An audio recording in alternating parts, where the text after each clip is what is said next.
The surgeon hadn't even finished closing my son's incision when the nurse stepped into the room with a look that didn't belong in a place like this.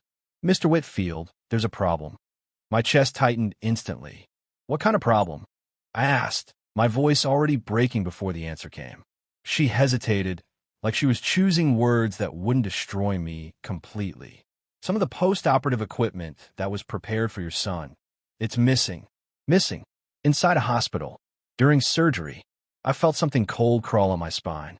"That's not possible," I said, stepping forward. "We paid for everything in advance." "I know," she replied quietly. "That's why this is serious." My son, Ethan Whitfield, was 8 years old. He had just come out of a high-risk neurological surgery. Every piece of equipment prepared for his recovery wasn't optional. It was necessary, life-dependent, and somehow it was gone. I turned to my wife. "Charlotte, did you hear that?" She nodded slowly, but her eyes didn't meet mine. That was the first moment something felt wrong. Not panic, not shock, something else, something quieter, and far more dangerous. "Let me ask you something. If you were standing there, watching your child fight for his life, and someone told you the tools meant to keep him alive had vanished, would your first instinct be confusion or suspicion?" Because mine shifted in less than a second. The hospital administration moved fast. Too fast. Security was called. Inventory logs were pulled. And within minutes, I noticed something else. Charlotte wasn't asking questions. She wasn't demanding answers. She was silent. Too silent. "Charlotte," I said, lowering my voice, "why aren't you saying anything?" I'm processing," she replied, barely above a whisper. But I knew my wife. Charlotte Harrington Whitfield didn't process in crises. She took control. She confronted. She led. This version of her?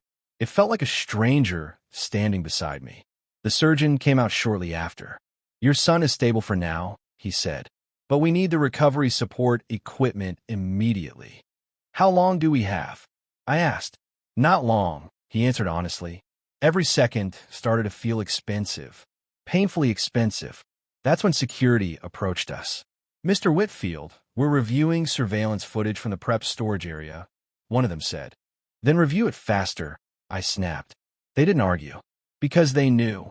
This wasn't a routine situation. This was a liability. A disaster. A potential tragedy. Minutes stretched like hours. And then, "Sir, we need you to see something."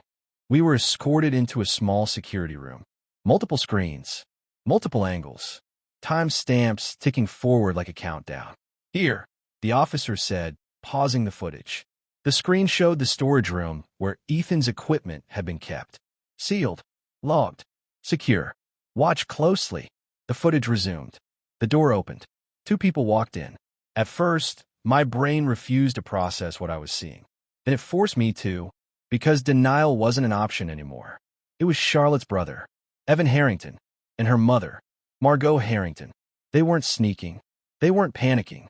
They were calm, deliberate, like they belonged there. They moved directly to the labeled equipment. Ethan's name clearly visible. And then they started taking it, one piece at a time, carefully, almost professionally. I felt my hands go numb. "No, y whispered. No, that's not." But it was them. There was no mistake. No confusion. No explanation that could fix what I was watching. "Pause it," I said. The officer froze the frame. Evan was holding one of the devices. Margot was checking something on her phone, like she was confirming something. Or someone. I turned slowly toward Charlotte. She was already crying. But not the kind of crying I expected. Not shock. Not outrage. Guilt. Pure, undeniable guilt.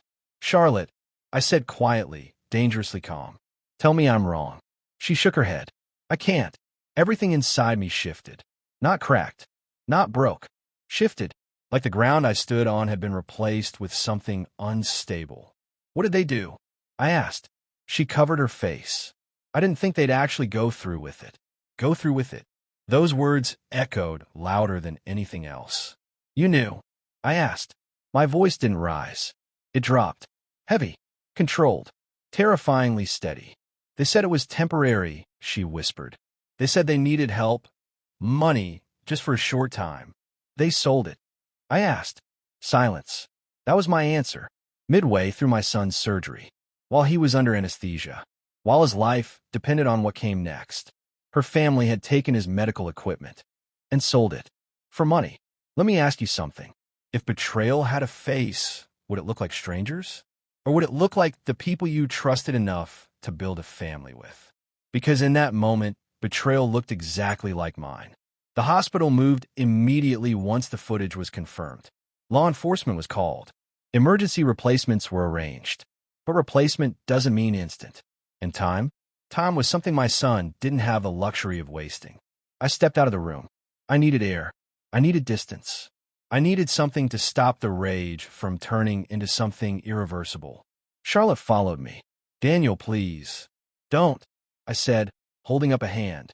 "I didn't know it would happen like this," she said quickly. "I thought." "You thought what?" I turned to her.